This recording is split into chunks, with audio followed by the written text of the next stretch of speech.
Hey YouTube, this is Maurita Joyce and I'm back with another video. I'm so excited because today I'm going to review this book.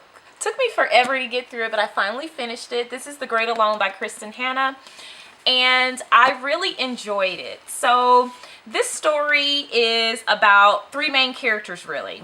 That's Ernst, Cara, and Lenny Albright.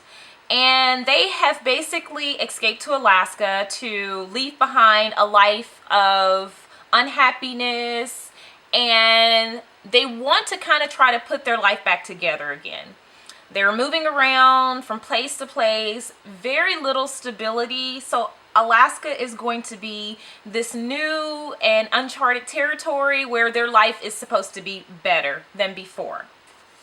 So one of the characters, Ernst is the father. He's also a Vietnam prisoner of war, and he suffers from post-traumatic stress disorder. Now, Ernst is violent, he is sleep deprived, he is abusive, and he's paranoid. He's very paranoid. You can find him throughout the book thinking that so many people are after him, people are trying to do things to him. And then we have Cora, who is the wife.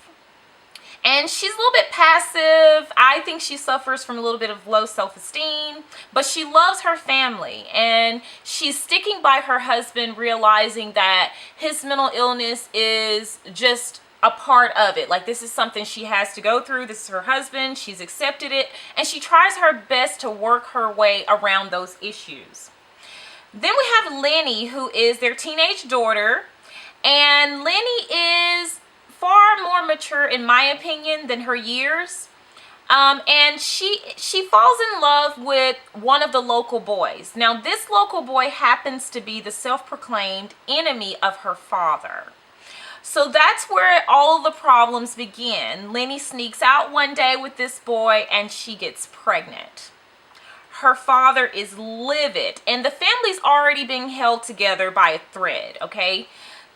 Because the father is becoming more and more unstable due to both his condition and I think the effects of just being in Alaska, having the dark all the time. I'm sure you guys have heard of SAD, which is like seasonal affective disorder, and some people are affected if they don't have the sun, enough of the sun. And during certain parts of the year in Alaska, there's very little sunlight and very little daytime. So he's suffering, his condition is deteriorating more and more. When he discovers that Lenny is pregnant, he goes berserk, okay? So he was initially only violent towards Cora, which was his wife. Now he's turned and become violent towards Lenny. So he's in the process of beating her when Cora grabs the shotgun and shoots him. Okay, so she wants to settle this thing with the family shotgun. This story is about survival, love, and loss. It was rated 4.35 stars on Goodreads.